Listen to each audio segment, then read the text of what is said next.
la chaîne YouTube de Face Grand Toulouse et de Face Occitanie.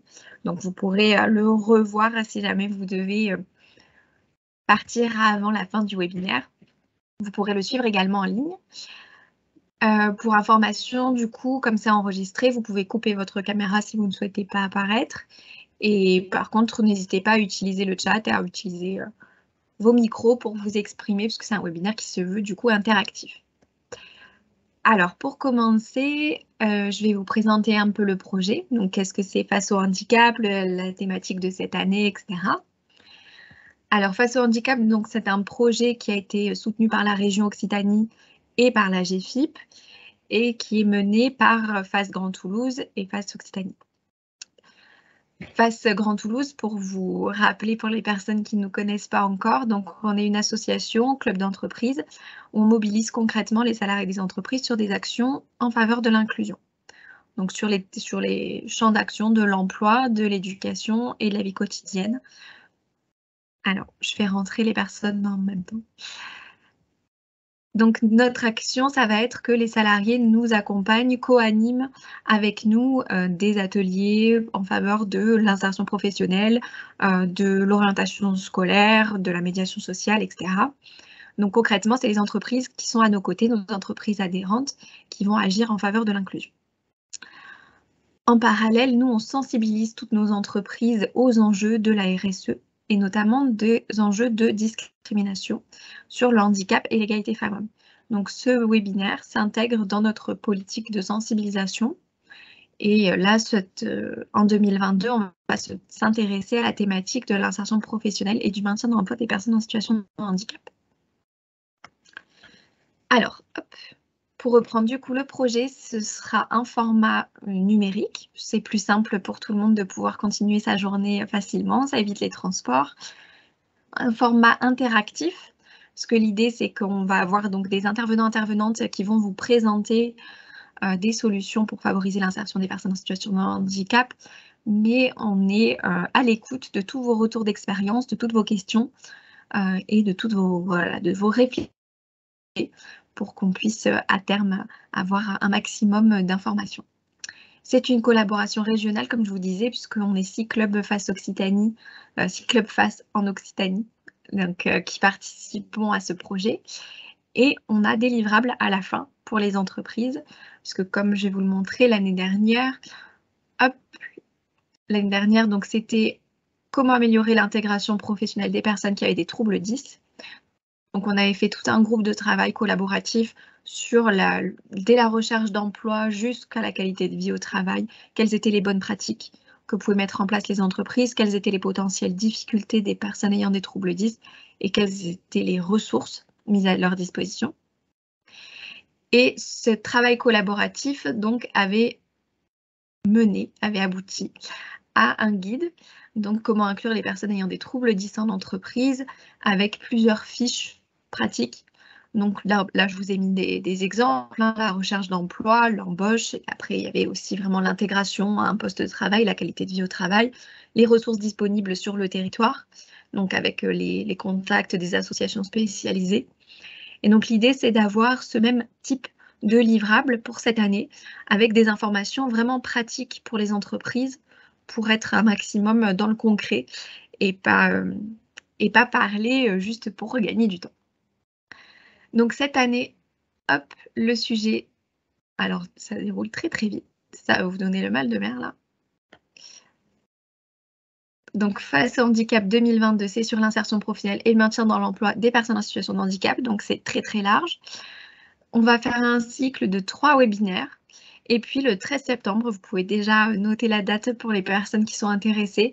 On organisera une journée de visite d'entreprises adaptées et des AT.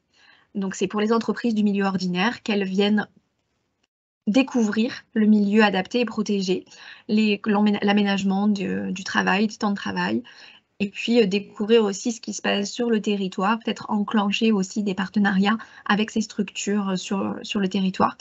Donc cette journée de visite qu'on a fait l'année dernière et qui était très bien déroulée aura lieu le 13 septembre. Petite info supplémentaire, le déjeuner sera un déjeuner du coup dans le noir, puisque l'UNADEV nous fera une sensibilisation sur les déficiences visuelles. Donc, petit atout en plus de la journée, atout ludique de la journée. Alors, le cycle de 3 webinaires. Donc, le premier, c'est aujourd'hui, ce sera vraiment favoriser l'insertion professionnelle des personnes en situation de handicap via la sous-traitance. Et après, si vous voulez déjà noter les dates suivantes, donc le 21 juin, ce sera en milieu ordinaire, comment on favorise l'insertion des personnes en situation de handicap directement en entreprise du milieu ordinaire. Et le troisième, ce sera le 12 juillet. Donc, ce sera sur le maintien dans l'emploi et la qualité de vie au travail des personnes en situation de handicap.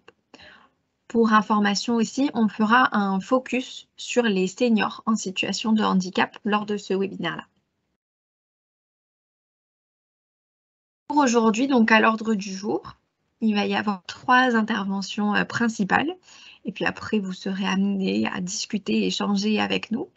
Donc, on aura Cédric Anquiez de l'entreprise DSI TT, donc qui vous expliquera entreprise adaptée et agence d'intérim spécialisée dans les travailleurs en situation de handicap. Arnaud Leveneur de l'inclusion, qui commencera du coup ce webinaire. Et puis Vanessa Huant de l'AGAPI, regroupement d'entreprises du milieu protégé, donc qui vous présentera ce que c'est que travailler en ESAT, que travailler avec un ESAT. Comme ça, vous aurez vraiment toutes les informations. Je vais laisser la parole. J'ai déjà beaucoup parlé pour 10 minutes. Alors, je vais laisser la parole maintenant à Arnaud pour reprendre vraiment tout le cadre de l'inclusion et puis de ce que ça peut apporter aux entreprises. N'hésitez pas du coup à utiliser le chat pour poser vos questions, lever la main.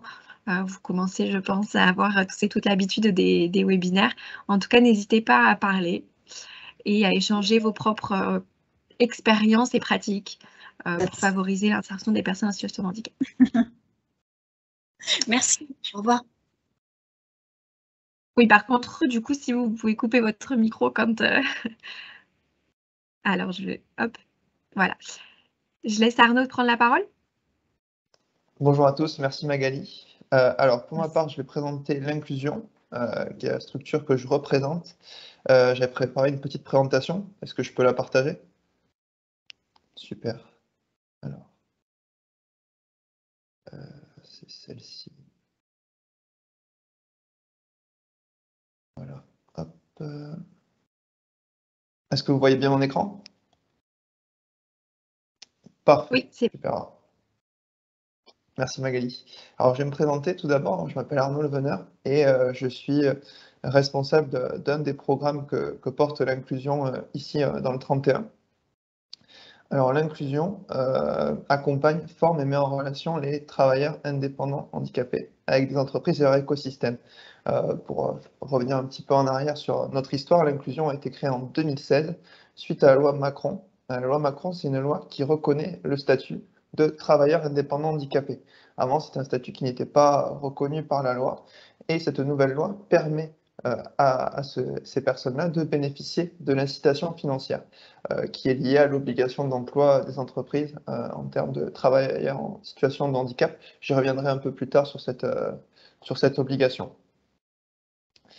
L'inclusion, aujourd'hui, on a 3 activités. Alors, TIH, ça signifie travailleurs indépendants en situation de handicap. Notre première activité historique qu'on a créée en 2016, c'est une plateforme de mise en relation entre les acteurs de la sous-traitance handicap, travailleurs indépendants handicapés, entreprises adaptées et ESAT, avec les entreprises qui auraient envie de développer leurs achats inclusifs.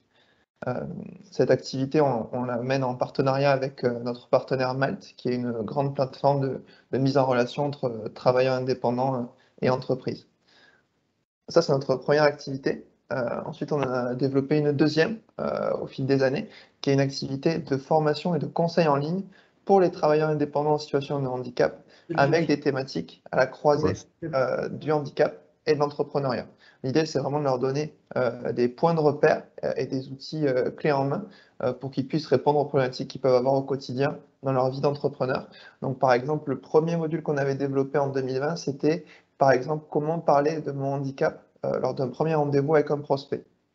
L'idée, c'est d'aborder des points de repère, comme je le disais, des grands principes généraux. Par exemple, d'abord, on parlait de l'acceptation personnelle du handicap. qui est quelque chose qui est propre à chacun. Et ensuite, savoir si on souhaite en parler, à quel moment c'est le plus intéressant et comment l'aborder avec un client en fonction de son expérience avec des acteurs de la sous-traitance handicap.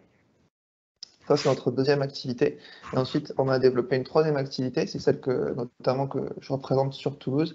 C'est un programme d'accompagnement pour les entrepreneurs et les porteurs de projets en situation de handicap, afin notamment de sécuriser leur parcours dans l'entrepreneuriat, en essayant de travailler avec eux sur le développement de leur activité professionnelle. Dans cette activité-là, on travaille sur deux volets, un volet notamment social-administratif dans le développement de leur activité, notamment lié aux solutions qu'on pourrait avoir pour essayer de compenser le handicap s'ils en expriment le besoin, et également un volet professionnel et commercial sur le développement économique de leur entreprise. Aujourd'hui, l'inclusion, c'est une plateforme qui recense plus de 2000 prestataires. Aujourd'hui, on a environ 540 travailleurs indépendants en situation de handicap référencés sur notre plateforme et environ 670 entreprises adaptées et 870 ESAT.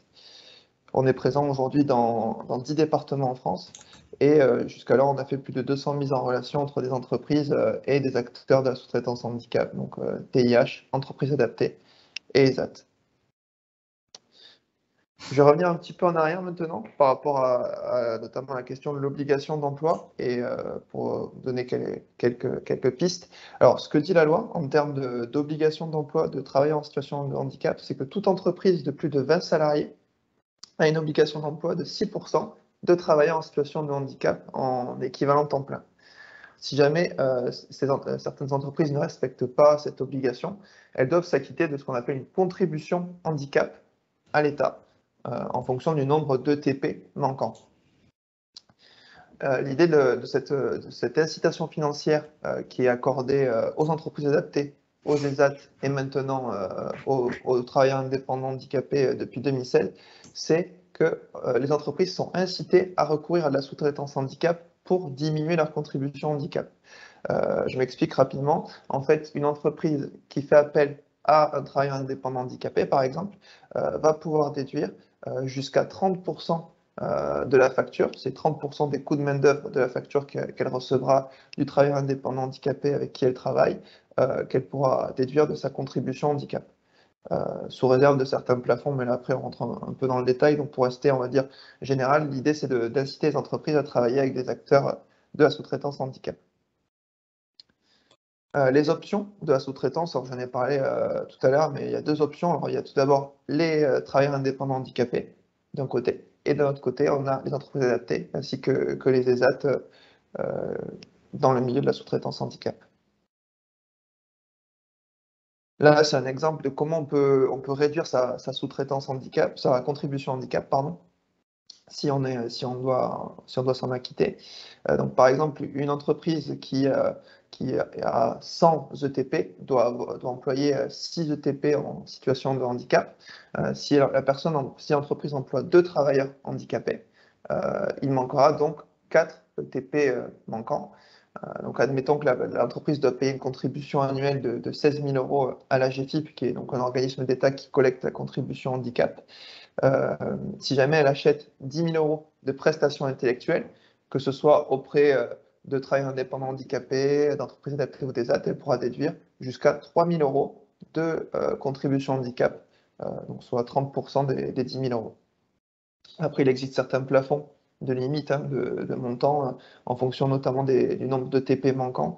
Si jamais vous avez une obligation d'emploi, l'obligation d'emploi est de 6%, mais si jamais vous employez seulement 3%, entre 0 et 3% de personnes en situation de handicap, vous ne pourrez déduire que 50% de votre contribution handicap maximum par la sous-traitance. Et si jamais vous employez entre 3 et 6% de personnes en situation de handicap en tant que salarié, vous pourrez déduire maximum de votre contribution handicap 75% via la sous-traitance. Alors là, je vais rentrer un peu plus en détail sur le statut de TIH, qui est le statut qui est l'un des statuts sur lesquels travaille l'inclusion notamment. Au niveau de ce statut, c'est un statut qui s'acquiert automatiquement, c'est-à-dire qu'une personne qui est en situation de handicap et qui a créé son entreprise n'a pas de démarche à faire en plus pour reconnaître son statut de TIH. En fait, le statut de TIH, travailleur indépendant handicapé, c'est une combinaison de deux statuts. Le premier, c'est le statut de travailleur handicapé et le deuxième, c'est un statut de travailleur indépendant. Alors pour le premier statut, c'est une reconnaissance administrative qui reconnaît que vous êtes travailleur en situation de handicap.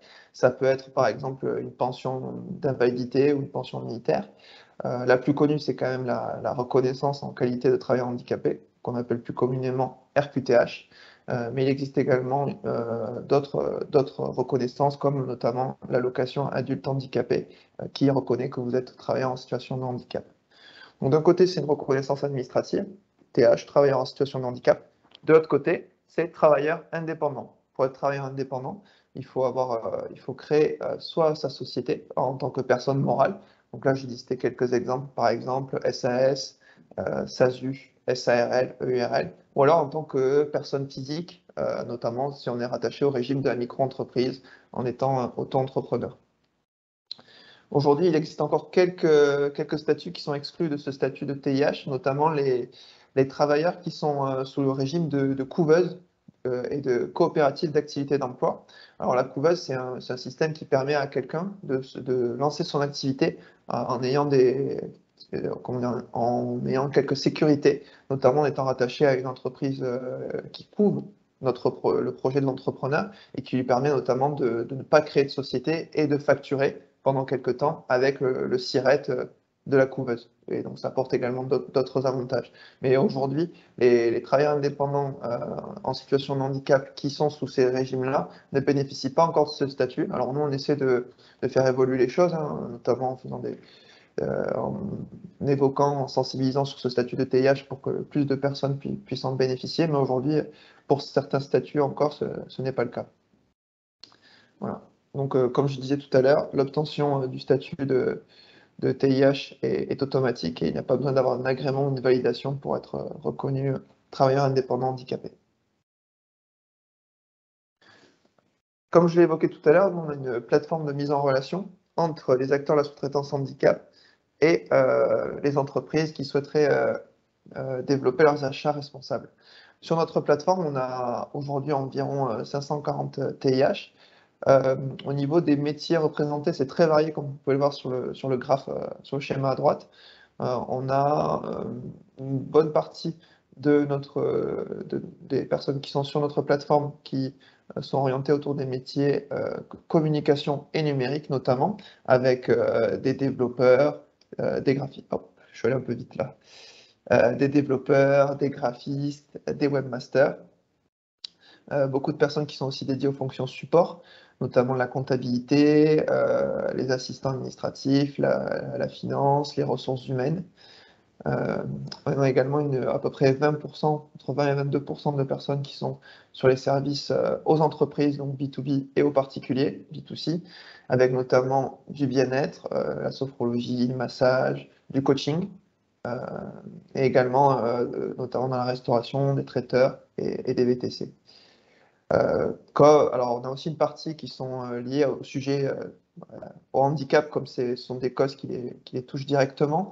On a une bonne partie de notre communauté de travailleurs indépendants handicapés sur notre plateforme qui sont consultants en politique handicap pour aider les entreprises justement à développer leur pratique inclusive, que ce soit dans le recrutement, dans le maintien dans l'emploi, dans le recours à la sous-traitance également.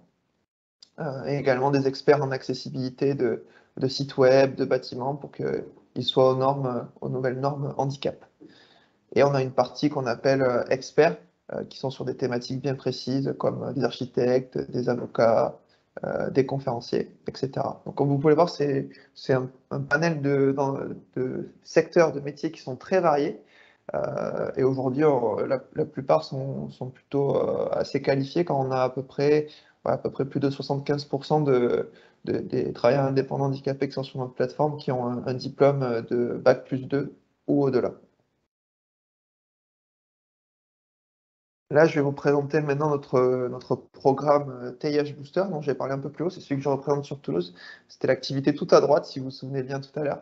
C'est un programme d'accompagnement pour l'insertion professionnelle de porteurs de projets ou de travailleurs indépendants en situation de handicap.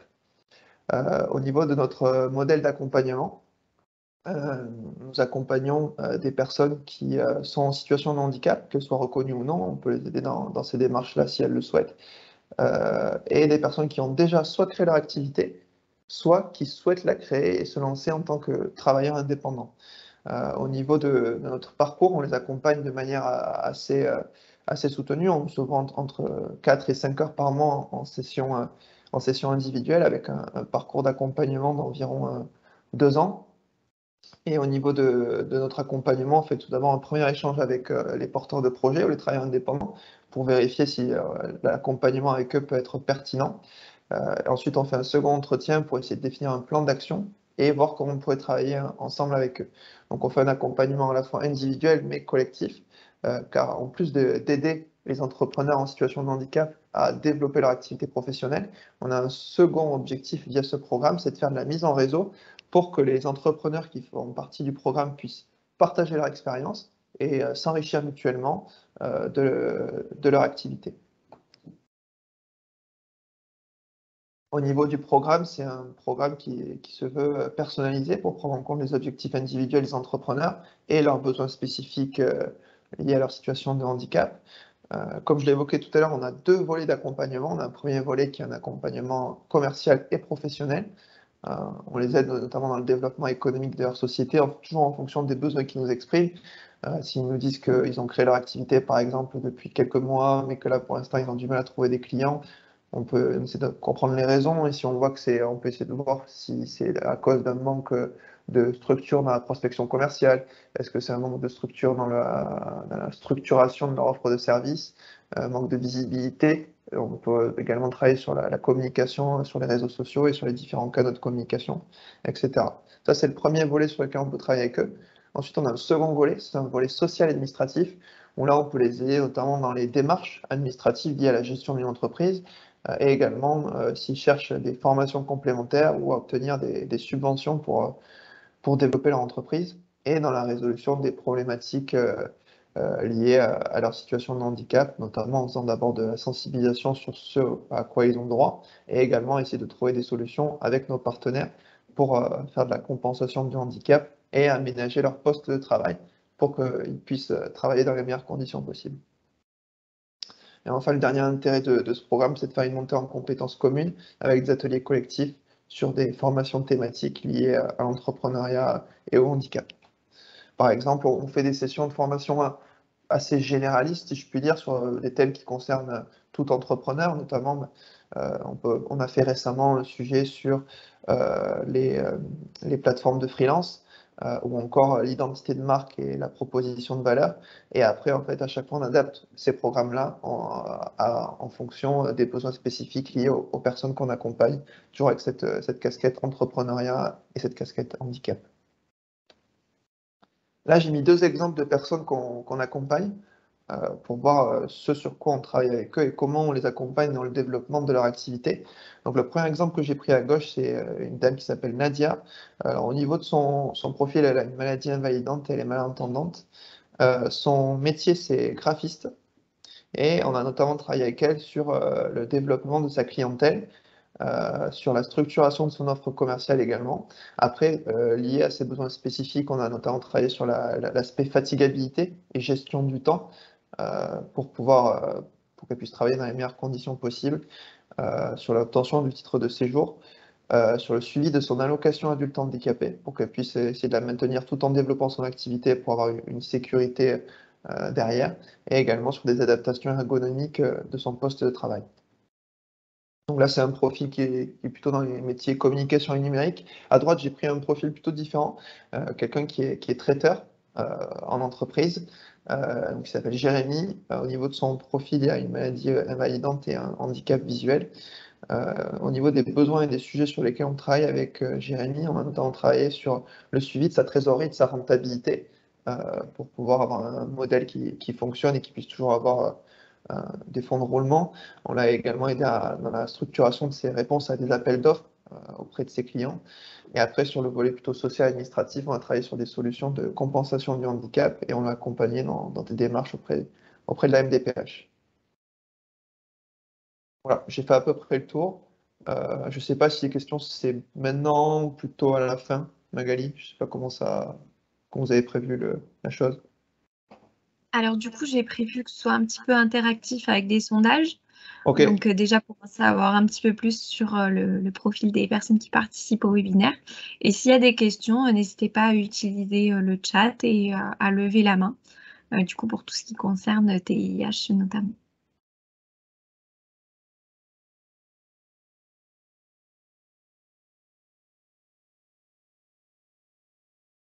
Donc là, les réponses au sondage s'affichent en direct et vous pouvez répondre directement sur le chat.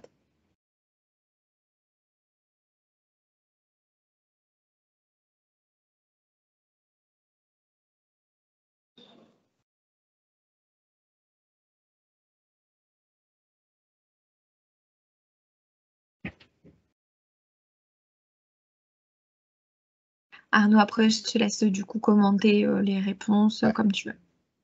Je vais juste arrêter la présentation parce que du coup, je ne vois plus le chat. Alors, Oui, puis là, les personnes continuent de répondre. ça marche. Ok, ouais, donc je vois que c'est un statut qui est encore méconnu. Alors c'est qu'il a été reconnu en 2016, donc ça fait maintenant 6 ans, mais c'est un statut voilà, qui est pas encore très connu. Il y a peu d'acteurs qui accompagnent des travailleurs indépendants en situation de handicap spécifiquement. Alors il y a des acteurs qui accompagnent des créateurs d'entreprises, qu'ils soient en situation de handicap ou non, mais des acteurs spécifiquement sur les travailleurs indépendants en situation de handicap, c'est vrai que c'est un statut encore méconnu.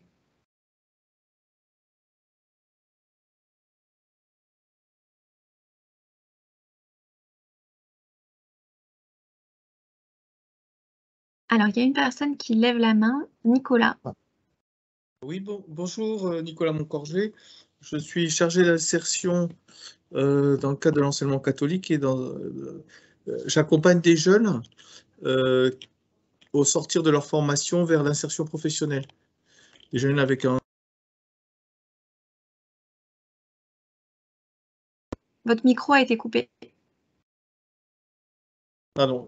Je voulais C'est bon. savoir si vous interveniez sur l'Ariège, parce que là, j'ai à l'esprit un jeune qui va finir sa formation, qui intervient dans les espaces verts, qui souhaiterait, qui déjà travaille, mais de façon pas vraiment déclarée, on va dire. Donc voilà.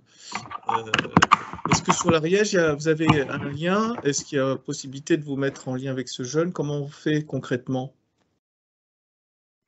Aujourd'hui, on n'intervient pas sur l'Ariège, on est présent dans une dizaine de départements en France, mais en Occitanie, on est présent seulement dans le 31 et l'Hérault, le 34 vers Montpellier. Par contre, si jamais c'est quelqu'un qui souhaite lancer son activité et son entreprise, vous pouvez mettre en lien avec lui. On a un partenaire qui intervient dans toute la France pour accompagner des personnes dans le lancement de leur projet. On peut voir si c'est pertinent pour lui de se rapprocher d'eux. Oui. Oui, ben je vous contacterai à ce moment-là, puis on échangera davantage, peut-être avec ce jeune aussi, je ne sais pas. Ok, ouais, ça marche. Merci. Je mettrai mes coordonnées après dans le chat. Je ne sais pas si vous avez le temps de les noter tout à l'heure. Si, j'ai noté. Ah, Merci. super.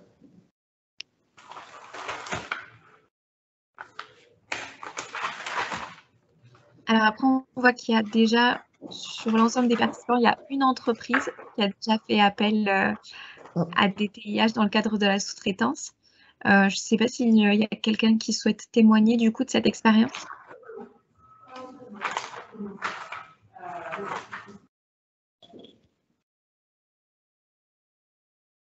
Oui, bonjour, je m'appelle Cécile, je suis infirmière en santé au travail donc chez Liebherr Aerospace. Et donc, en effet, on a déjà pu avoir de la participation donc des AT avec qui on travaille très régulièrement, mais également des TIH. Et c'était notamment quelqu'un en fait qui travaille dans les espaces verts. Donc voilà, on fait régulièrement appel à lui. Voilà, tout simplement. Et après, on est amené à plusieurs événements, donc à participer aussi avec des personnes qui font donc qui sont traiteurs. Aussi pour les événements, par exemple pour la semaine du handicap, on va faire appel à des personnes qui font de la gastronomie, voilà, de la réception, etc., qui sont travailleurs handicapés, travailleurs indépendants handicapés. Voilà. Super, merci. Et est-ce que du coup, Liber Aerospace était sur la plateforme l'inclusion? Est-ce que vous savez s'il y a déjà eu des liens avec l'inclusion?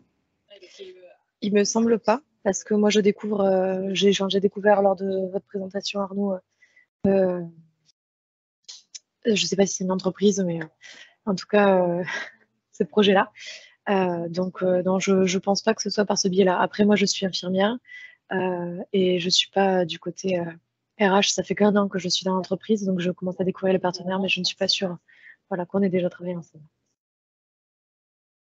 Pas à ma connaissance non plus, mais ça va être intéressant d'échanger, savoir comment vous êtes rentré en contact avec ces travailleurs indépendants. C'est que nous aussi, du côté entreprise, parfois on a des personnes qui me disent qu'elles ont envie de travailler avec des travailleurs indépendants, mais elles ne savent pas forcément comment les contacter, comment les rencontrer. Donc ça peut être intéressant aussi de partager cet aspect-là Oui, tout à fait. avec d'autres personnes. Oui. J'ai pris vos coordonnées aussi. Parfait. Je vous recontacterai. Après aussi, pour commenter les réponses, ce qui est intéressant, alors je vois que vous avez dit oui, il y a des personnes qui ont dit non, il y a beaucoup de personnes qui ont dit aussi je ne sais pas. Et c'est vrai que vous avez raison, finalement, le statut de travailleur indépendant handicapé, c'est propre à chacun de l'exprimer ou non. Hein. Il y a plusieurs travailleurs indépendants qui décident de ne pas en parler parce qu'ils n'en ressentent pas le besoin ou l'envie. Donc c'est vrai vous avez peut-être travaillé avec des personnes en situation de handicap sans le savoir. Il y a un chiffre qui est assez parlant. Je trouve, qui m'avait beaucoup parlé quand j'étais arrivé chez l'inclusion, c'est qu'il y a environ, on considère entre 80 et 85% des handicaps qui sont considérés comme invisibles, c'est-à-dire quelque chose qu'on ne voit pas du premier coup d'œil. Donc ça reflète aussi le fait que voilà, on a peut-être travaillé avec des personnes en situation de handicap, mais sans le savoir. Ce qui n'empêche pas du coup d'être compétent et de pouvoir faire les missions telles qu'elles ont été énoncées. Alors, pour information, du coup, en même temps, je prends des notes sur tout ce qui se dit lors du webinaire.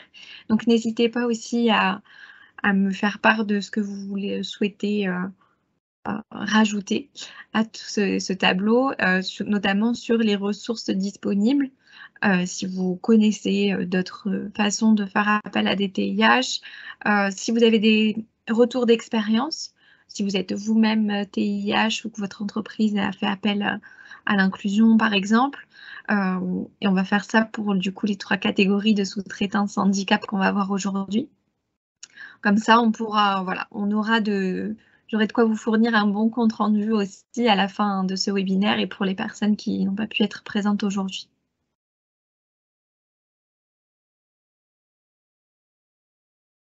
Alors, est-ce qu'il y a encore des questions du coup pour cette première partie?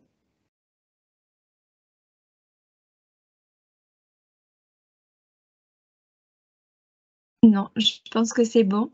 Arnaud, du coup, si tu peux remettre tes coordonnées dans le chat pour que les personnes aient le temps de les noter.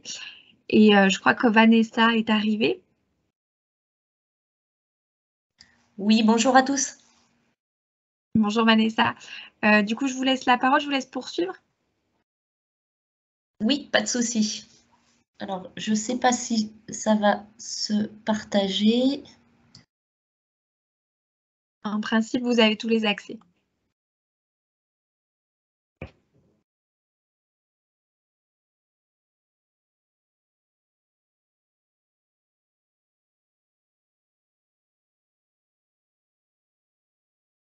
Par contre, votre micro est coupé maintenant.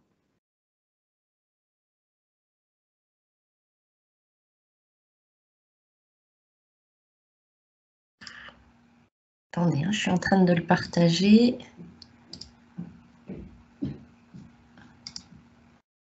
C'est bon. Ok. Donc, bonjour à tous. Donc, Vanessa Huan, je suis directrice donc, de la plateforme Travail adapté et protégé au sein de l'AGAPI. Donc, je vais vous faire une petite présentation de l'association. Donc, l'AGAPI, c'est 70 établissements médico-sociaux, donc à la fois des structures médicalisées, femmes, foyers d'hébergement, masse, maisons d'accueil spécialisées, des CESAD, des CESAM, des IME, Donc, on accompagne tout type de personnes en situation de handicap dès la jeune enfance jusqu'à la période vieillissante. On a également donc plusieurs ESAT, 14 sites ESAT et une entreprise adaptée sur le Tarn. On intervient sur 3 départements différents, à peu près 1600 salariés. Et on accompagne donc 850 travailleurs d'ESAT ou d'entreprises adaptées, donc adultes en situation de handicap. Voilà, donc grosse association. En fait, l'AGAPI, c'est un regroupement d'associations parentales à d'API des 3 départements qui a été réalisé cette fusion en 2016. Et voilà, l'objectif, effectivement, c'est de proposer une offre complète d'accompagnement de l'enfance jusqu'à la période senior. Et accompagner donc tout type de public. On est spécialisé quand même dans tout ce qui est donc handicap mental. On a également des pôles autistiques, donc des services qui accompagnent tout particulièrement les jeunes autistes dans leur apprentissage et dans leur insertion sociale et professionnelle. Et il y a à peu près 2200 personnes accompagnées dans les établissements. L'AGAPI, donc au niveau de tout ce qui est prestations, donc on réalise déjà donc des activités. On a à peu près une quinzaine d'activités différentes au niveau des ESAT et entreprises adaptées. Donc à la fois sur des activités de fabrication de produits à proprement dit, mais également donc un ensemble d'acteurs et d'entreprises nous confient des prestations de sous-traitance, nous sous-traitent des activités. Donc à l'AGAPI, il y a à peu près donc 17 pôles d'activité, 14 sites sur 3 départements. Donc la segmentation des activités et la suivante, donc on a vraiment un regroupement de tout ce qui est logistique, le conditionnement. On a également une activité, un pôle de multiservices techniques, sous-traitance industrielle et activité de service. Donc là, je vais rentrer plus dans les détails de chaque activité. Donc l'intérêt effectivement de nous confier des prestations, c'est que nous, effectivement, ça nous permet de développer nos activités, nos compétences en interne et nos outils de production également pour les personnes que l'on accompagne. Également, donc, il y a un intérêt donc, dans l'insertion professionnelle et la montée en compétences des personnes qui exercent cette activité de prestation, de sous-traitance ou de production. Et ensuite, également, autre intérêt, effectivement, c'est de permettre aux entreprises d'avoir une réduction de leur contribution au titre de l'obligation d'emploi des travailleurs handicapés. Donc, un petit peu, je voulais faire un focus, mais je n'ai pas eu le temps de faire une slide sur ce thème-là. Faire peut-être une petite explication, un petit focus plus particulier sur le statut d'un travailleur en situation de handicap dans un ESAT, pour vous permettre de comparer aussi, de visualiser vraiment les différences entre une entreprise adaptée et un ESAT. Donc, dans un ESAT, la personne qui est accompagnée dans l'ESAT a un contrat de soutien et d'accompagnement. Donc, il y a un projet d'accompagnement personnalisé qui est monté, construit avec les équipes pluridisciplinaires. À la différence, dans une entreprise adaptée, les personnes en situation de handicap qui sont dans l'entreprise adaptée ont un contrat de travail, donc sont soumis au code du travail. Donc voilà, le statut est quelque peu différent, mais dans le retour à l'autonomie, la montée en compétences et effectivement l'insertion professionnelle de la personne, c'est des outils d'accompagnement qui s'adaptent en fonction des besoins et des attentes de la personne. Alors, je vais juste changer Alors, je ne sais pas si vous voyez là mon écran. Alors, on voit la slide Agissons ensemble. Et donc, non, je vais changer, si vous me permettez. Bien sûr.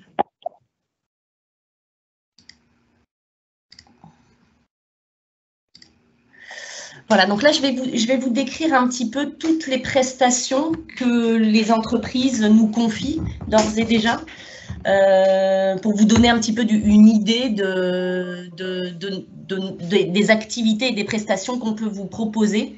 Et comme je vous expliquais tout à l'heure, qu'on continue à développer pour aller vers des métiers aussi porteurs, innovants, parce qu'effectivement, notre population, certains établissements, donc la population vieillissant, les activités phares des ESAT étant souvent les espaces verts, l'entretien des espaces verts, le nettoyage, ces métiers-là, à un certain âge, effectivement, sont compliqués à exercer pour les personnes en situation de handicap ou même pour des personnes non handicapées.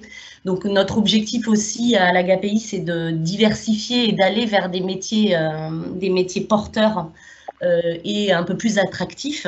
En fait, notre but aussi, c'est de pouvoir répondre à la demande des entreprises en termes de demande de ressources humaines. Donc, pour vous donner des exemples, on développe des partenariats avec des gros groupes de la restauration pour répondre pour le moment à la pénurie effectivement de main-d'œuvre dans tout ce qui est restauration, service, cuisine.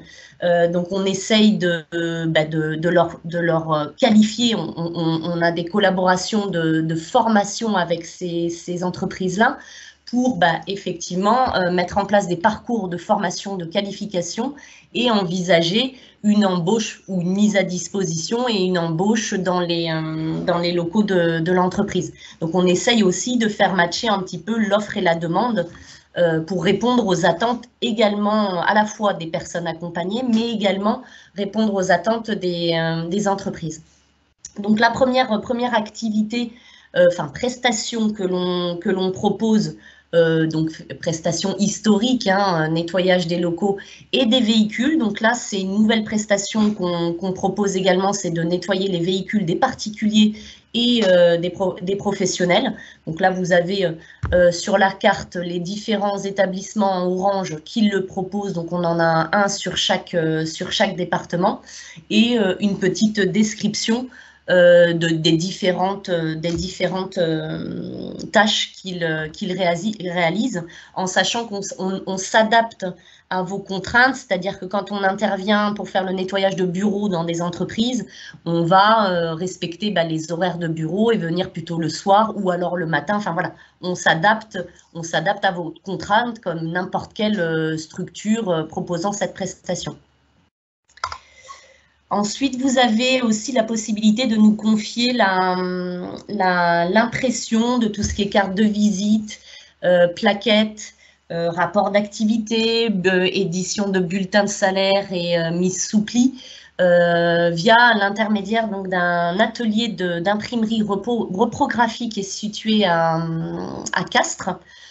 Donc, effectivement, là, on est en train de développer aussi les compétences dans tout ce qui est graphique, CFAO, pour qu'on puisse réaliser un maximum de la production, un maximum de la production soit réalisé par les agents de production que l'on accompagne. On a également un atelier de papeterie qui vous permet d'acheter directement tout ce qui est consommable bureau.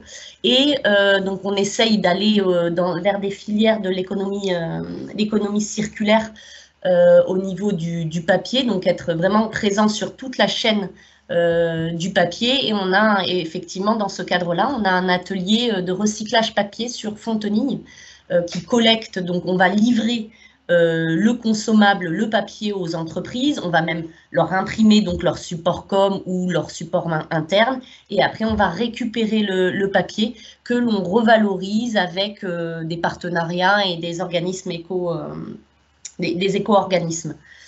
Voilà, donc on essaye aussi d'aller vers tout ce qui est RSE sur l'écologie, sur les économies circulaires, parce que c'est la tendance actuelle également de la société.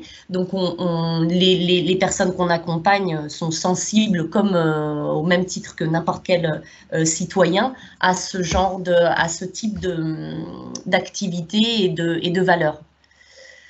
La sous-traitance industrielle, donc effectivement, on a un atelier sur Florence, un atelier aéronautique donc, qui répond, on est classé rang 1 avec Airbus, auprès de Airbus. Donc on est également ISO 9001 pour pouvoir répondre à toutes les exigences de cette entreprise. Donc on a des capacités d'adaptation à vos propres exigences, aux propres exigences réglementaires des entreprises.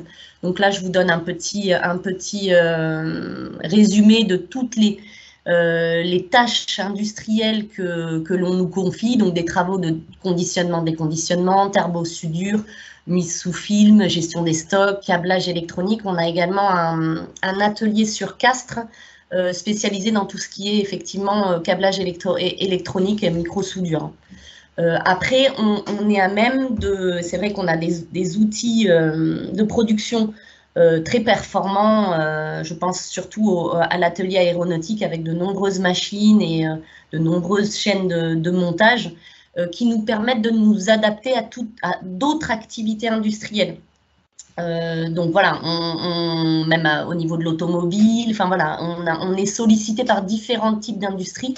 Et le but, c'est effectivement de monter en compétence nos personnes en situation de handicap en développant l'outil, mais également les métiers et les activités proposées dans nos établissements. Autre activité que vous pouvez nous confier, donc nous sous-traiter, c'est effectivement sur Fontenay, donc à l'ESAT Clermont-Capella et à l'ESAT La Terrasse, nous avons des restaurants d'application. Donc là, c'est effectivement aussi des lieux de formation pour, comme je vous ai expliqué tout à l'heure avec les groupes de restauration. Donc c'est des lieux de formation également qui nous permettent après de faire des insertions professionnelles sur d'autres sites. Mais également, on a la possibilité de faire l'activité, on développe fortement cette activité de traiteur et d'organisation après de séminaires ou de formation sur le site de Fontenay. Donc là, vous êtes vraiment au cœur d'une unité de gestion, comme on appelle ça à la GAPI, où donc à Clermont-Capella, vous avez un ESAT, vous avez une masse, vous avez un foyer d'hébergement et voilà toute une structure assez agréable d'ailleurs pour pouvoir vous retrouver et faire des formations ou séminaires. Autre activité, donc service multitechnique. Donc là, il y en a plusieurs. On a des spécificités quand même dans les établissements. Par exemple, on a un atelier de couture à Aucillon, donc effectivement, il y a des entreprises qui nous, par exemple, pour pas les citer, mais bon, Oxybul et Nocibé qui nous ont sollicité pour récupérer leurs devantures publicitaires qui sont faites en textile pour reconfectionner des tote bags. Donc là, on est aussi dans le upcycling, enfin dans l'économie circulaire, mais là dans le textile. Donc on a ces capacités-là de récupérer vos EPI et de réfléchir ensemble à les revaloriser et à les réinjecter dans votre entreprise. Donc ça, c'est une spécificité tarnaise avec un atelier de couture.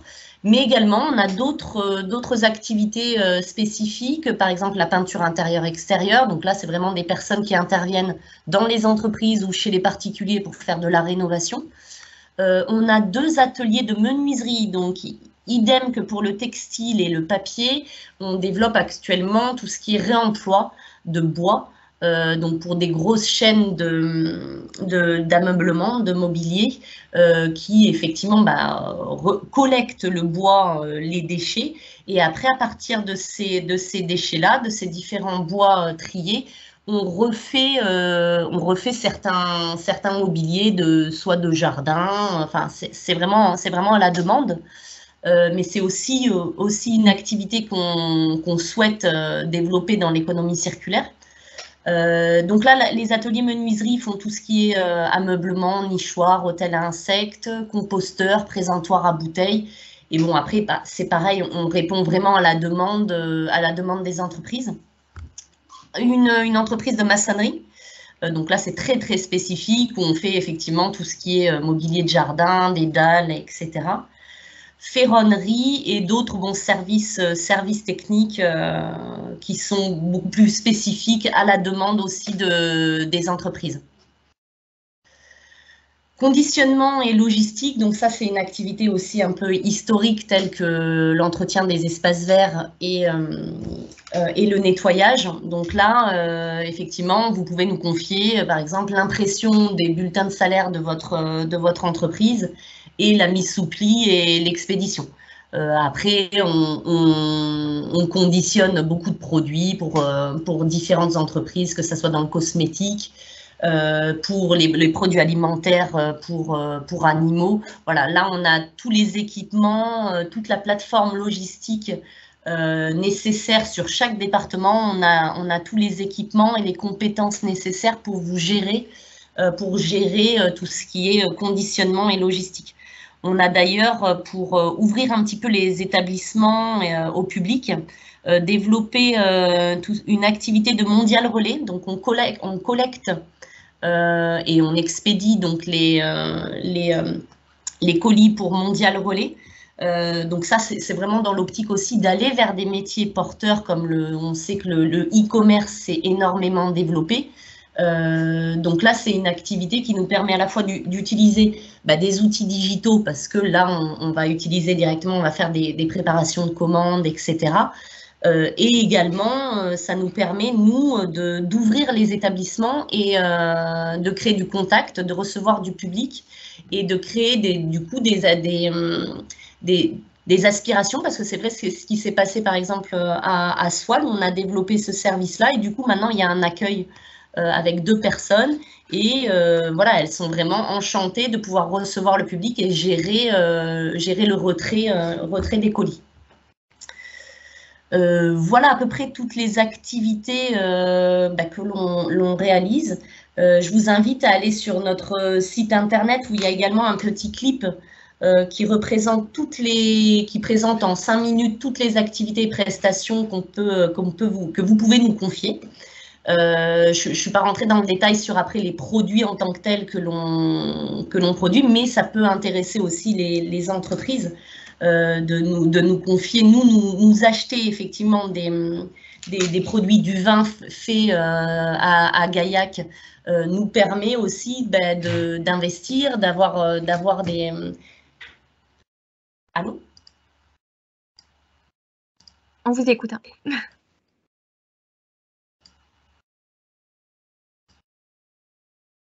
Ah, votre micro est coupé. Vous m'entendez ? Ça y est, c'est bon. Ok. Oui, voilà, comme je vous disais, donc je vous invite à aller voir notre vidéo de présentation.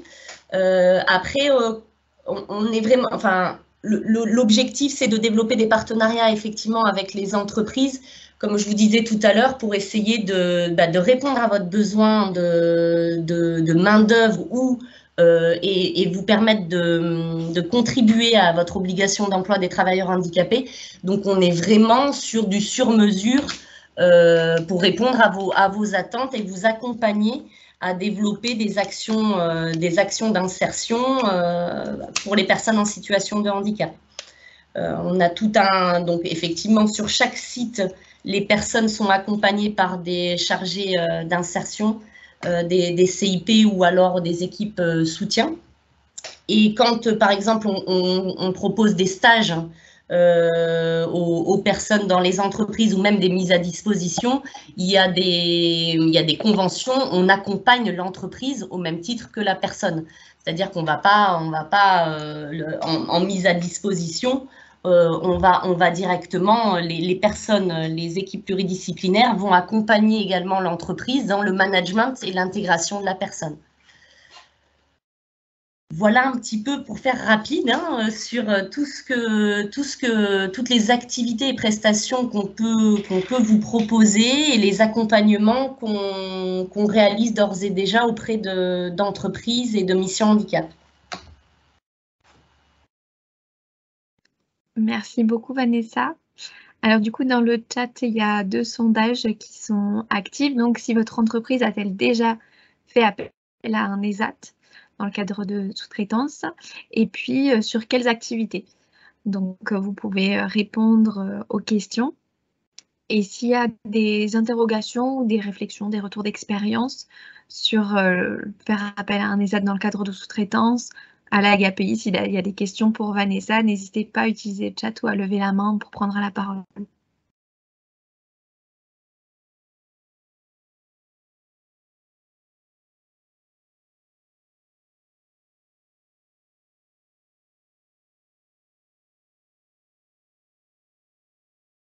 Et je vois qu'il y a beaucoup d'autres activités dans le recours à un ESAT. S'il y a des entreprises qui souhaitent du coup mettre en avant leur partenariat avec un ESAT dans le cadre d'autres activités, n'hésitez pas à nous en faire part.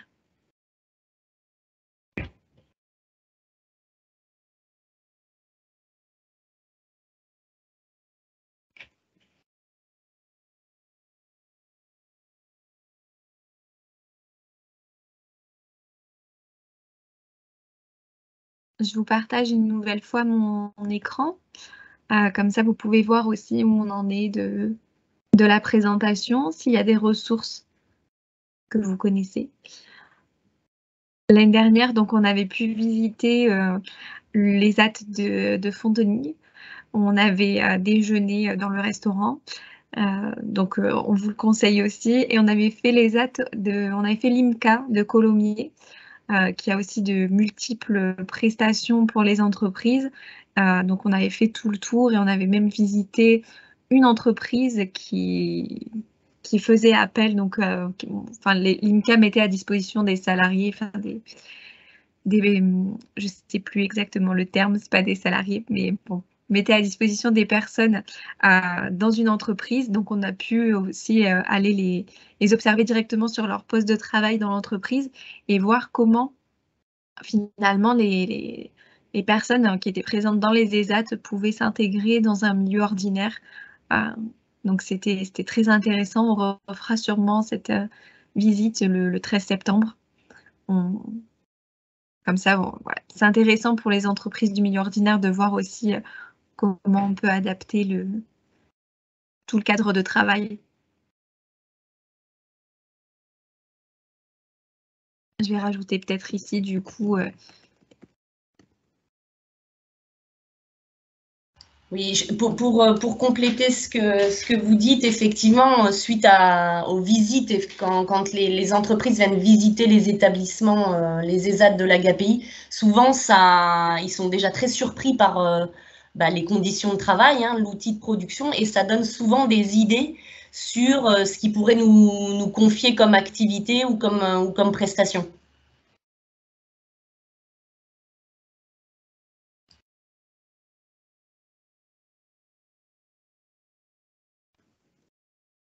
Alors, est-ce qu'il y a des questions sur cette partie ESAT ?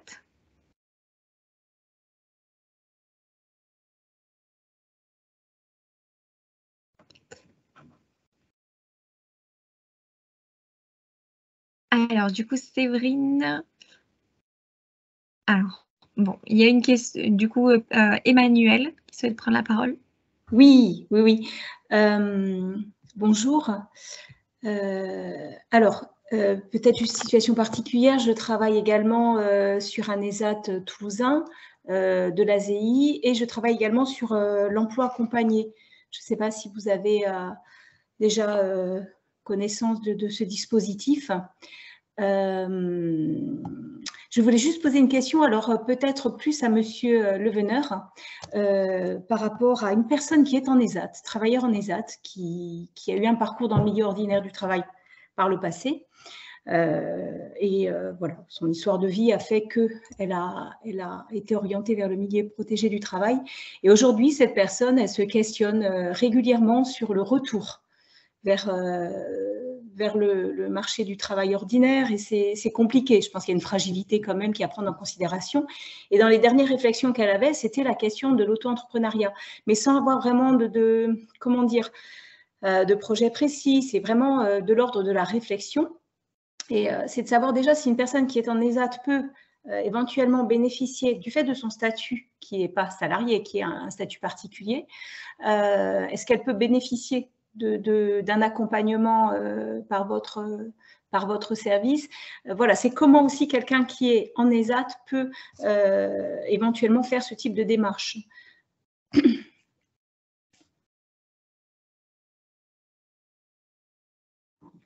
Alors, pour répondre à votre question, si une personne a des questions sur son projet, envisagerait l'entrepreneuriat, ça peut être intéressant, c'est de creuser un peu plus le projet.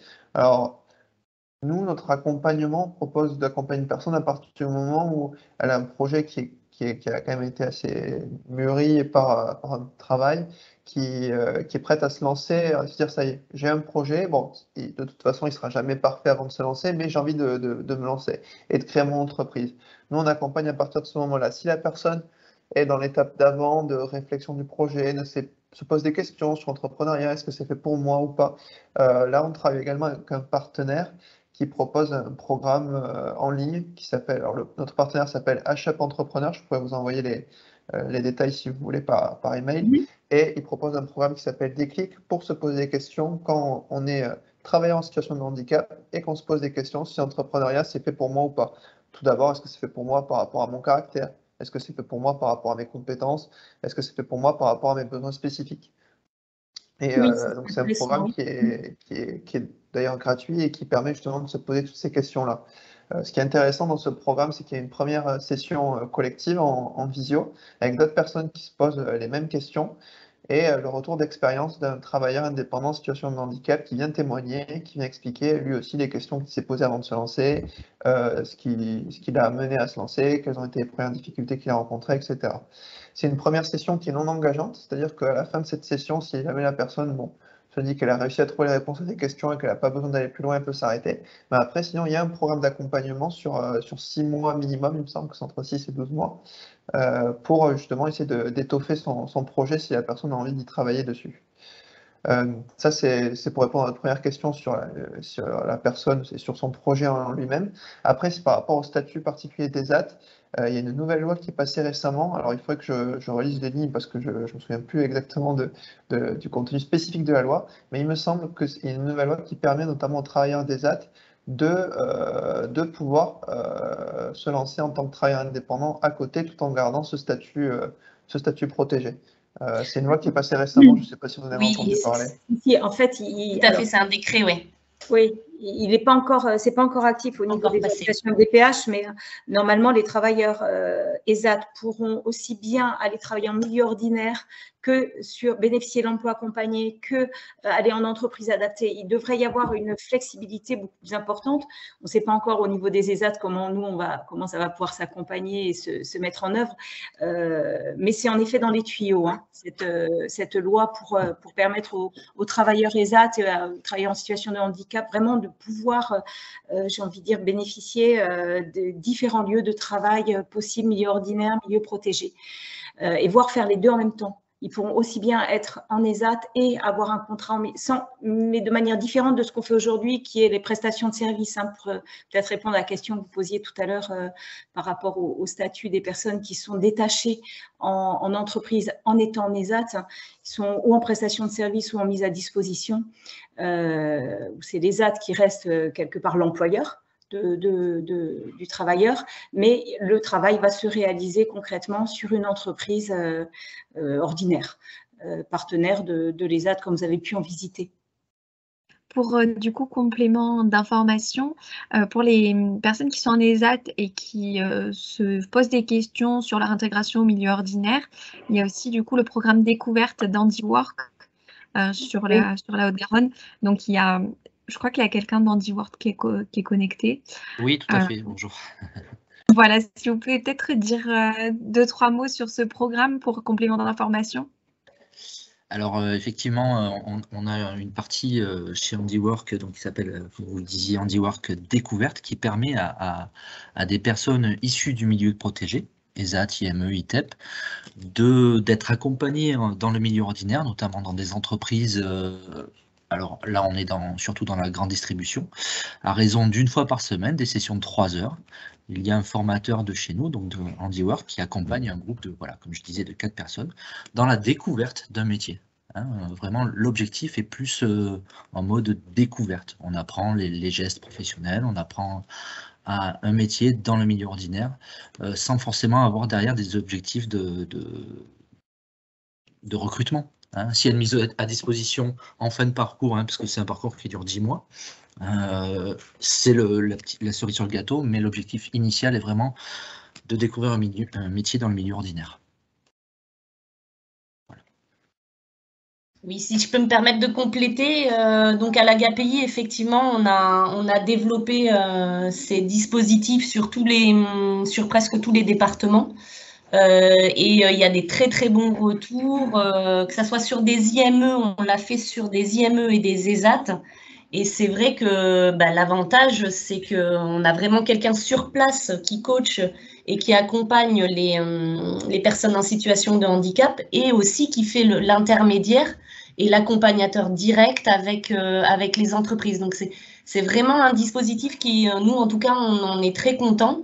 Et je pense que les personnes qui ont participé aussi ont pu vraiment découvrir et peut-être même développer certaines compétences ou découvrir certains métiers et éventuellement poursuivre leur parcours d'insertion dans ce type d'activité.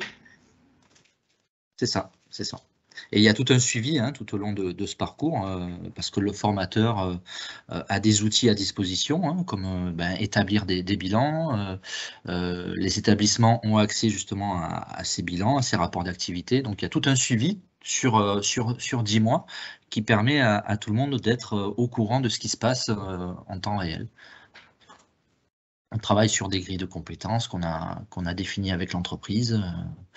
Et c'est vrai que ce formateur, Handiwork, crée du lien entre l'entreprise, donc le milieu ordinaire et le milieu protégé, et qui permet à ces deux mondes un petit peu de se rencontrer également. Merci beaucoup pour ce petit complément d'information. Est-ce qu'il y a d'autres questions sur cette partie ESAT ?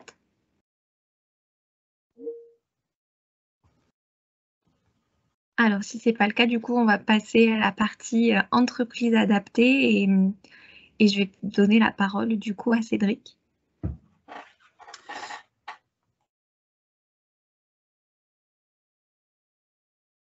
Bonjour, excusez-moi. Oula.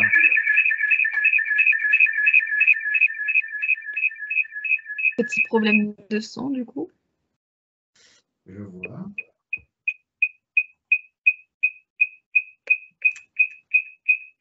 Décidément.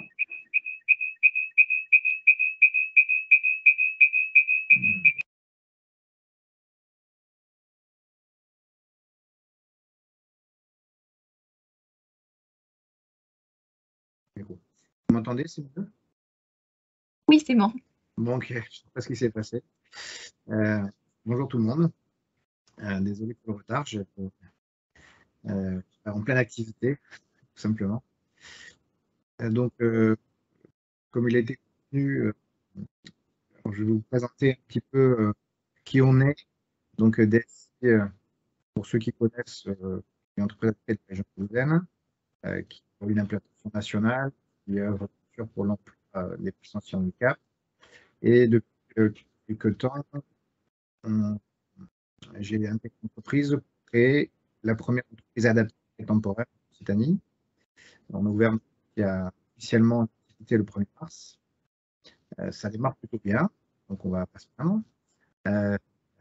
Donc on est le mix entre une entreprise adaptée et une agence d'intérim. Un statut d'agence de travail temporaire. Pour autant, on a un agrément de part et on a une obligation d'accompagnement sortie positive, c'est-à-dire vers l'emploi durable, plutôt vers le milieu ordinaire, pour les personnes qui accompagnent. Je ne sais pas si certains d'entre vous ont déjà entendu parler de l'EAT. Il y a quand même très peu en France. Il y en a une vingtaine. Si vous avez des questions, en tout cas, n'hésitez pas. Je vais vous partager une petite présentation de... Oui, alors du coup, Cédric, on vous entend très très mal. D'accord. Est-ce que vous pourriez parler un peu plus fort parce que le son en fait est très haché? OK. Alors, si je parle comme ça, c'est mieux. J'ai juste augmenté un peu la voix. Ou pas du tout. C'est encore un peu haché, mais on vous entend un petit peu plus clairement. Bon. Je vais regarder. Est-ce que là, c'est mieux? Oui, là, c'est un peu mieux. D'accord, j'ai changé les paramètres de haut-parleur et de micro. Du coup. Alors, je vais partager un document comme je disais.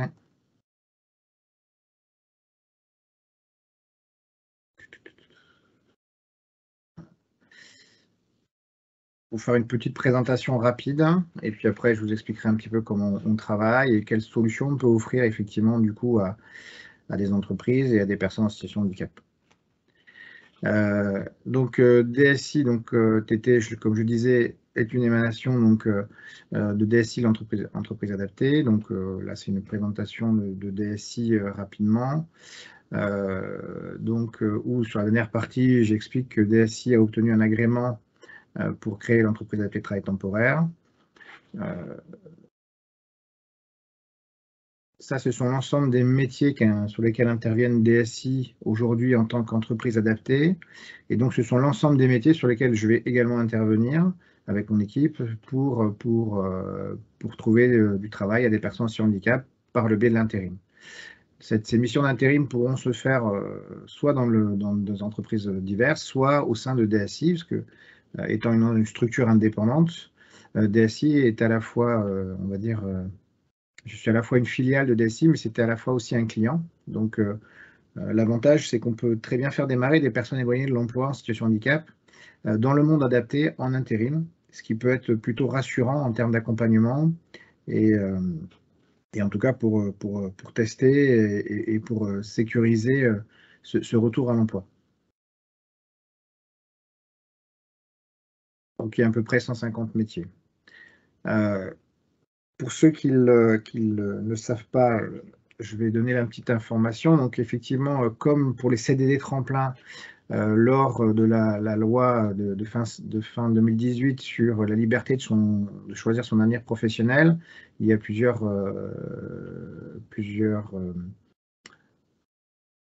expérimentations qui ont vu le jour, donc le CDD tremplin et donc l'entreprise adaptée de travail temporaire.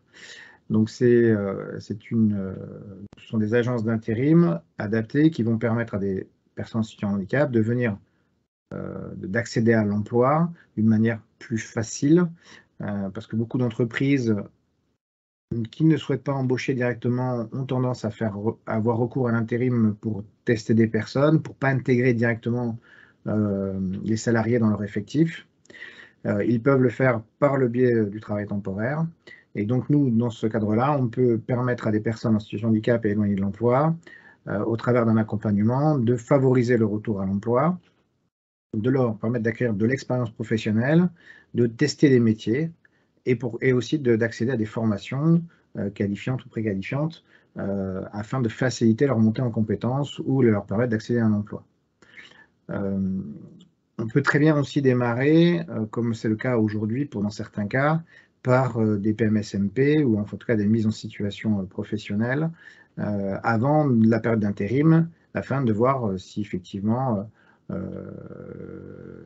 la personne sur handicap, le boulot, ses contraintes liées à son handicap, l'entreprise, les contraintes qui sont liées au poste de travail, si c'est compatible, avant de s'engager sur une période d'intérim.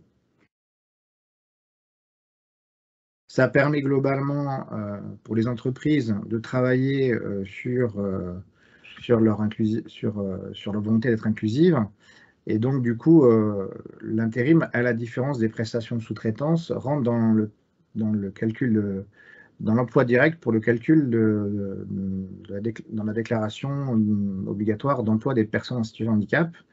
Donc, comme le calcul a changé il y a un peu plus d'un an, aujourd'hui, on calcule d'abord l'emploi direct, donc tout ce qui est CDI, CDD, stage et intérim, pour obtenir un premier élément avant de pouvoir déduire les prestations de sous-traitance. Donc, ça peut venir travailler ça peut venir accompagner les entreprises sur un autre sujet en termes d'emploi et en termes d'inclusion. Après, les conditions juridiques, donc c'est bien des contrats de mise à disposition et pas des contrats de sous-traitance. Et après, effectivement, on a des motifs de recours comme pour le CDD, mais un qui est facilité, qui est lié à la personne en situation de handicap, pour ceux qui connaissent un peu la partie juridique. Et donc, ça nous évite d'utiliser des recours comme remplacement, surcroît d'activité, mais plutôt le recours spécifique à l'emploi d'une personne en situation de handicap qui est lié à la personne et non au contexte de l'entreprise. Ça, c'est un petit schéma qui vous permet de voir comment on peut aujourd'hui travailler. On peut travailler effectivement soit en partant d'une entreprise, de ses besoins, donc on va dire de postes à pourvoir, soit on peut partir de métiers en tension, c'est-à-dire là aujourd'hui où il y a des pénuries d'emplois sur le bassin économique où on se trouve, afin de pouvoir recruter des profils grâce à nos partenaires emploi. Donc aujourd'hui on est en contact avec pas mal d'organismes afin de trouver des ressources qui pourront soit directement répondre à un poste à pourvoir d'une entreprise qui nous a sollicité, soit au contraire, en partant de la personne, à aller chercher l'entreprise qui lui correspond parce qu'on a décidé, grâce à des échanges, des entretiens, on a mesuré les aptitudes et les motivations du candidat et on va l'accompagner à trouver l'entreprise. Donc soit on a l'entreprise, soit on a le candidat et on essaye de joindre les deux ou de trouver le manquant. Donc aujourd'hui, une fois qu'on a établi ça, on peut accompagner les candidats sur des présentations de métiers, avec des entretiens, des visites de poste, des tutos vidéo pour montrer certains emplois. Enfin bref, il y a tout un ensemble de moyens qui sont mis à notre disposition. On peut travailler avec des organismes spécialisés, comme vous connaissez, comme la GFIP, pour pouvoir derrière adapter les postes de travail. On peut mettre en place des formations, soit sur poste de travail, soit en organisme de formation. Le tout, c'est que ça débouche sur une mission d'intérim de plutôt longue durée. Aujourd'hui, on ne se positionne pas sur de l'urgence, c'est-à-dire un besoin du jour au lendemain par rapport à l'accompagnement qu'on souhaite faire, les visites de poste, la présentation des candidats, etc. Et on essaie de favoriser effectivement plutôt des périodes d'intérim un peu plus longues. Ensuite, on fait le point avec le client en entreprise et après, soit l'intérimaire peut être embauché, soit effectivement, il peut poursuivre l'intérim dans cette entreprise ou dans une autre. Voilà. Derrière, on bénéficie de l'ensemble du soutien du groupe DSI, donc, qui est comme une entreprise qui aujourd'hui emploie plus de 1000 personnes, dont 80% en situation de handicap. Donc, il y a un vrai savoir-faire dans la partie recrutement, administration du personnel, juridique. On a un centre de formation, ce qu'on appelle l'académie, qui tend à devenir un organisme de formation. Et on a bien sûr des assistantes sociales pour accompagner nos collaborateurs. Donc aujourd'hui, on reste dans la même démarche qu'une entreprise adaptée, où on fait un accompagnement social afin de pouvoir aider d'un point de vue un peu plus personnel le candidat, avant de pouvoir l'accompagner sur l'accompagnement professionnel général, qui est les us et coutumes, les droits et devoirs du salarié, enfin, voilà, comment se comporter en milieu professionnel, l'accompagnement métier, qui est la montée en compétences, et bien sûr l'accompagnement une fois que la personne a pu intégrer une entreprise en CDD ou CDI. Voilà. Donc on ne lâche pas le candidat à aucun moment de toutes ces étapes. Entre chaque mission, on peut effectivement proposer des formations. Voilà. Après, c'est au cas le cas. Et derrière, voilà, donc là, c'est nos coordonnées. Ma collaboratrice, donc Aïcha, qui est elle-même en situation de handicap. Et l'ensemble des métiers sur lesquels nous intervenons globalement.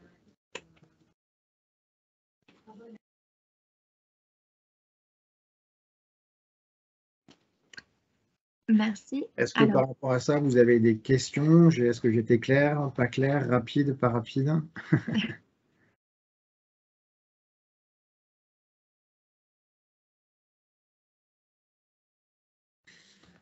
Si je peux compléter, si vous le souhaitez, aujourd'hui, nous avons démarré le 1er mars. Nous avons un peu plus d'une dizaine d'intérimaires en poste.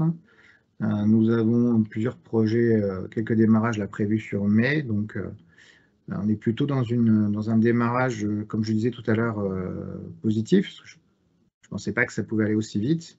On a la chance d'avoir pas mal de partenaires aussi. FAS en fait partie. Où on avait rencontré des candidats qui sont aujourd'hui en poste. Certains, il y en a un en tout cas sûr qui va signer un CDI. Voilà, donc on est plutôt sur une dynamique intéressante et en tout cas qui montre déjà la volonté des candidats de vouloir bosser et effectivement de côté des entreprises qui souhaitent travailler sur leur volonté inclusive. Voilà. Merci. Alors, il y a Emmanuel qui levait la main. Oui, bonjour. Oui, j'aurais juste une question donc par rapport à votre service. Est-ce que c'est possible donc d'orienter vers vous une jeune femme qui est en situation de handicap, suivie par l'emploi accompagné, qui trouve des emplois mais a du mal à se maintenir dans l'emploi et qui serait prête à faire un petit peu d'intérim? Justement, j'en parlais hier avec elle et je n'avais pas encore connaissance que vous aviez ouvert ce service sur DSI. Oui, alors pour répondre, oui, déjà, pour répondre tout simplement à la question, nous avons déjà aujourd'hui une personne qui bénéficie de l'emploi accompagné via l'UCRM, qui est en mission. Alors, on est sur la même plateforme maintenant, hein. On est UCRM, AZI, on s'est transformé en plateforme depuis janvier. Oui, depuis janvier, donc on est dans la même équipe. Voilà, bon, bah, écoutez, oui, donc tout simplement.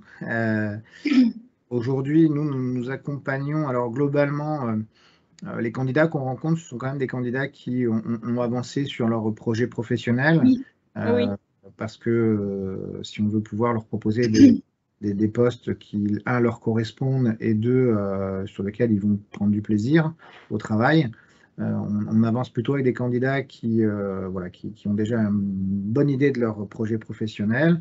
Et après, l'objectif, c'est bien sûr de voir en fonction de leur handicap, leur contre-indication médicale, de voir en fonction aussi de leurs contraintes personnelles, bien sûr, les postes sur lesquels on peut les orienter et voir ce qui va, ce qui ne va pas, et d'avancer au fur et à mesure avec eux sur les raisons pour lesquelles c'est que des courtes missions, ils ne restent pas, qu'est-ce qui leur manque. Voilà. Après, c'est de l'accompagnement, hein, donc moi, avec plaisir pour recevoir cette personne, pour voir ce qu'on peut faire ensemble. Et après, je promets pas de. Bien sûr. Bien sûr, de oui. On est bien d'accord, mais. Non, c'est juste savoir sur la procédure. C'est quelqu'un, voilà, je peux donner les coordonnées qui s'affichent là sur l'écran. Oui. Et lui proposer de vous contacter, de prendre un rendez-vous avec vous, avec Aïcha Boussedra. C'est ça? D'accord. Pour qu'elle puisse présenter son projet, son CV, son parcours professionnel et voir si éventuellement il y aurait des choses. C'est plutôt dans le secrétariat, hein, c'est plutôt dans tout ce qui est secrétariat. Aujourd'hui, on a des personnes en poste, comme je dis, dans différents métiers. On travaille avec une imprimerie, on a travaillé avec une filiale du groupe Vinci, on travaille avec une société d'ingénierie, on travaille avec dans l'industrie, on travaille bien sûr avec DSI. J'ai plusieurs projets de collaboration avec pas mal de sociétés importantes de la région toulousaine. Voilà. D'accord. Moi, je suis issu je ne me suis pas présenté plus que ça, mais ça fait une dizaine d'années que j'œuvre dans le milieu de l'intérim sur Toulouse, alors dans l'intérim classique.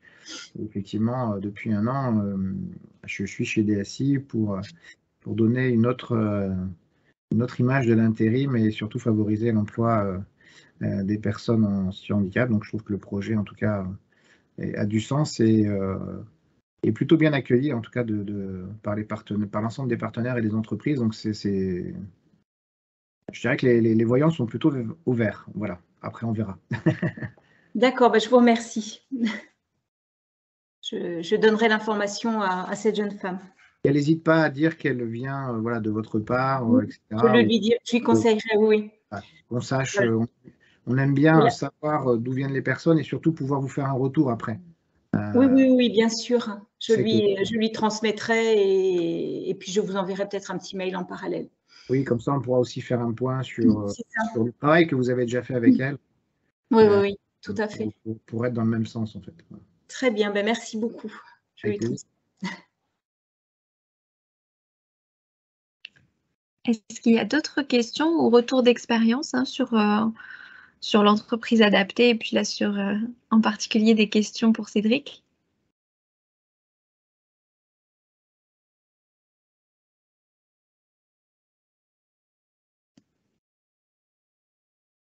A priori, soit j'étais très clair, soit Non, il n'y a pas beaucoup de questions depuis ce voilà. matin. Je pense que tout est très clair. Voilà, donc en tout cas, voilà, je tiens à juste à une dernière précision. On est vraiment, nous, positionnés en tant que filiale DSI sur l'emploi des personnes en situation de handicap et non sur de l'intérim classique. Aujourd'hui, l'idée, c'est que DSI puisse proposer au travers des partenariats aussi bien avec nos partenaires emploi ou avec, donc avec les candidats qu'on rencontre qu'avec les entreprises. En fait, aujourd'hui, plusieurs typologies de contrats qui sont bien sûr le CDI, le CDD, le CDI tremplin et l'intérim.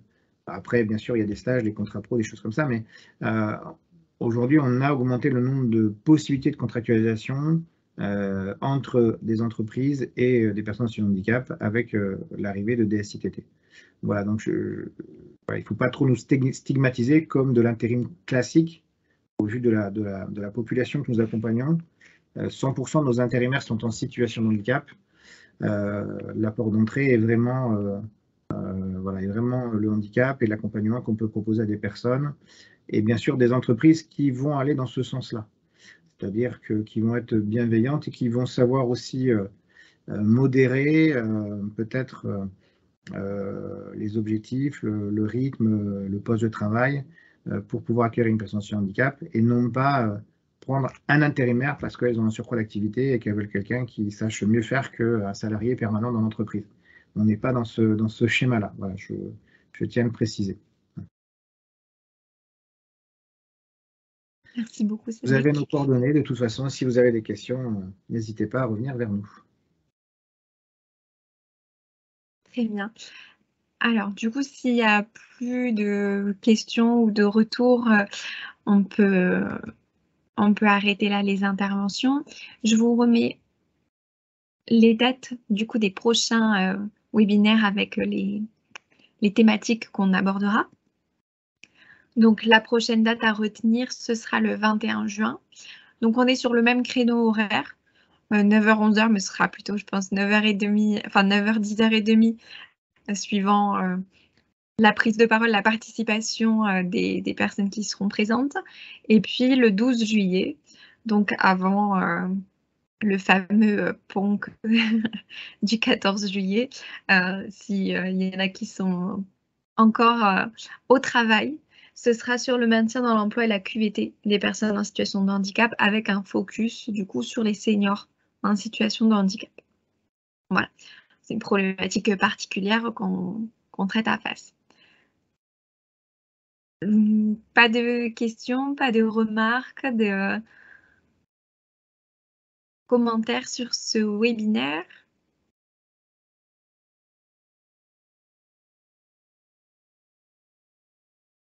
Bon. Alors, je vous propose du coup qu'on clôture ici le webinaire et qu'on se retrouve le 21 juin pour la suite, donc l'insertion en milieu ordinaire. Et puis, vous avez toutes les coordonnées des intervenants, intervenantes dans le chat. Et voilà, je vous souhaite du coup une excellente journée et puis à bientôt pour la suite de ce webinaire face au handicap. Merci à tout le monde pour votre présence. Merci beaucoup. Merci, au revoir. Au revoir, merci. Au revoir, bonne journée.